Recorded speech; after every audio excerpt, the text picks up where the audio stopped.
1970-കൾ ആരംഭിച്ചതാണ് Iranian ആണവ പദ്ധതി.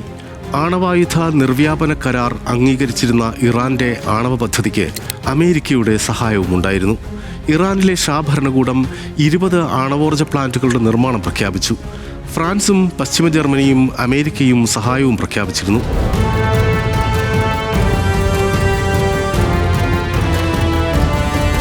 ആയിരത്തി 1979 ഇസ്ലാമിക വിപ്ലവത്തിന് ശേഷം രാജ്യത്ത് ഭരണമാറ്റമുണ്ടായതോടെ ഇറാനിയൻ ആണവ പദ്ധതി അലങ്കോലപ്പെട്ടു.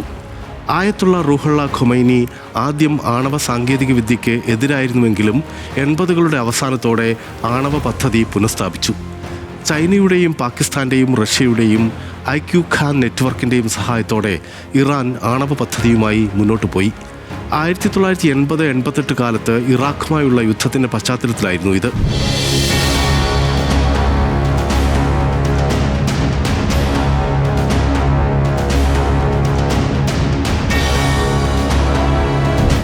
ഇറാൻ രഹസ്യമായി 2 കേന്ദ്രങ്ങൾ സ്ഥാപിച്ച് സമ്പുഷ്ടീകരണമടക്കമുള്ള നടപടികളുമായി മുന്നോട്ടു പോകുന്നതായി പാരീസിലുള്ള വിമത ഇറാനിയൻ സംഘം 2002 ഓഗസ്റ്റിൽ വെളിപ്പെടുത്തിയതോടെയാണ് ഇറാന്റെ ആണവ പദ്ധതികളുടെ ആണവായുധ നിർമ്മാണ ലക്ഷ്യത്തിലേക്ക് ആഗോള ശ്രദ്ധ പതിയുന്നത്. ഇറാഖിലും നദാൻസിലും ന്യൂക്ലിയർ ഫെസിലിറ്റികളുണ്ടെന്ന് 2003 പ്രസിഡന്റ് മുഹമ്മദ് ഖാത്തമി അംഗീകരിച്ചു. വൈദ്യുതി പദ്ധതികൾക്കായി സമ്പുഷ്ടി കുറഞ്ഞ യുറേനിയം നിർമ്മിക്കുന്നതായി അദ്ദേഹം സമ്മതിച്ചു. 2003 മെയ്യിൽ അന്താരാഷ്ട്ര ആണവോർജ്ജ ഏജൻസിയെ ഇറാൻ പരിശോധനയ്ക്ക് അനുവദിച്ചു. ഇറാൻ മാനദണ്ഡങ്ങൾ പാലിക്കുന്നില്ല എന്ന റിപ്പോർട്ടിന് പിന്നാലെ UN ഉപരോധവും വന്നു.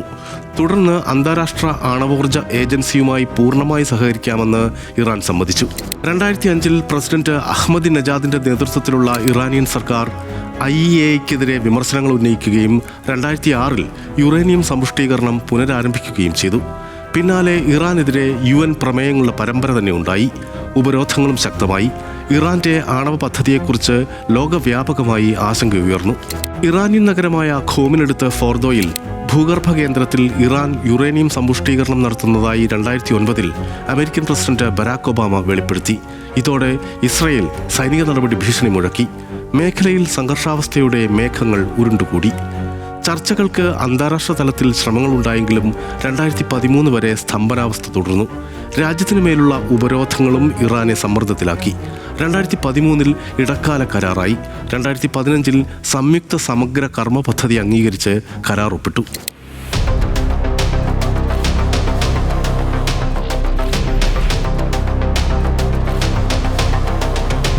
യുറേനിയം ശേഖരം 98% ഇറാൻ കുറച്ചു. സമ്പുഷ്ടീകരണം 3.67% കുറച്ചു. IAEA പൂർണ്ണമായും പരിശോധനയ്ക്ക് അനുവദിച്ചു. ഇറാഖിലെ വാട്ടർ റിയാക്ടർ അടച്ചുപൂട്ടി. പകരമായി ഇറാന്റെ എണ്ണ, ബാങ്കിംഗ്, വ്യാപാര മേഖലകൾക്ക് മേലുണ്ടായിരുന്ന ഉപരോധങ്ങൾ പിൻവലിക്കപ്പെട്ടു. 2016 സംയുക്ത സമഗ്ര കർമ്മ പദ്ധതി ആരംഭിച്ചു. ഉപരോധങ്ങൾ പിൻവലിക്കപ്പെട്ടു. എന്നാൽ കരാറിനെതിരെ വിമർശനങ്ങൾ ഉയർന്നു. ഇറാന്റെ മിസൈൽ പദ്ധതികളെ കരാർ അഭിമുഖീകരിക്കുന്നില്ല. മേഖലയിൽ ഇറാന്റെ പ്രവൃത്തികളും ഉപാധികൾ അഭിസംബോധന ചെയ്യുന്നില്ല എന്ന പരാതിയും ഉയർന്നു. 2018 ഡൊണാൾഡ് ട്രംപിന്റെ അമേരിക്കൻ ഭരണകൂടം സംയുക്ത സമഗ്ര കർമ്മ പദ്ധതിയിൽ നിന്ന് പിന്മാറി. ഇറാനുമേൽ കൂടുതൽ ഉപരോധങ്ങൾ ഏർപ്പെടുത്തി. ഇറാന്റെ സമ്പദ് വ്യവസ്ഥ കടുത്ത പ്രതിസന്ധിയിലായി. അമേരിക്ക ഒഴികെയുള്ള JCPOA അംഗങ്ങൾ കരാറുമായി മുന്നോട്ട് പോയി. പക്ഷേ ഇറാന്റെ ഭാഗത്തുനിന്നും ലംഘനങ്ങളുണ്ടായി.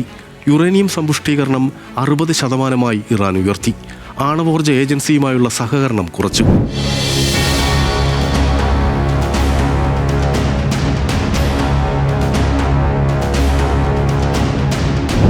2021 ജോ ബൈഡന്റെ US ഭരണകൂടം കരാർ പുനരുജ്ജീവിപ്പിക്കാനുള്ള ശ്രമങ്ങൾ നടത്തി.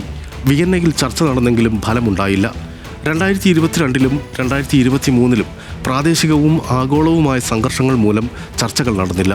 ഈ സമയത്ത് ഇറാൻ ആണവ പ്രവൃത്തികൾ ശക്തമാക്കി. ഇറാൻ ആണവായുധ ശേഷിയിലേക്ക് അടുക്കുന്നതായി US-ഉം യൂറോപ്യൻ രാജ്യങ്ങളും മുന്നറിയിപ്പ് നൽകി. ഈ സാഹചര്യത്തിലാണ് ഒമാനിൽ വീണ്ടും ചർച്ചകൾക്ക് വേദിയൊരുങ്ങിയത്.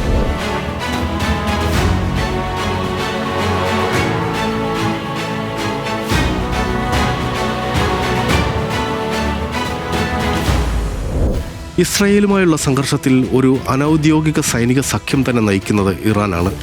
പ്രതിരോധത്തിൻ്റെ അച്ചുതണ്ടെന്നാണ് അതിനെ ഇറാൻ വിളിക്കുന്നത്.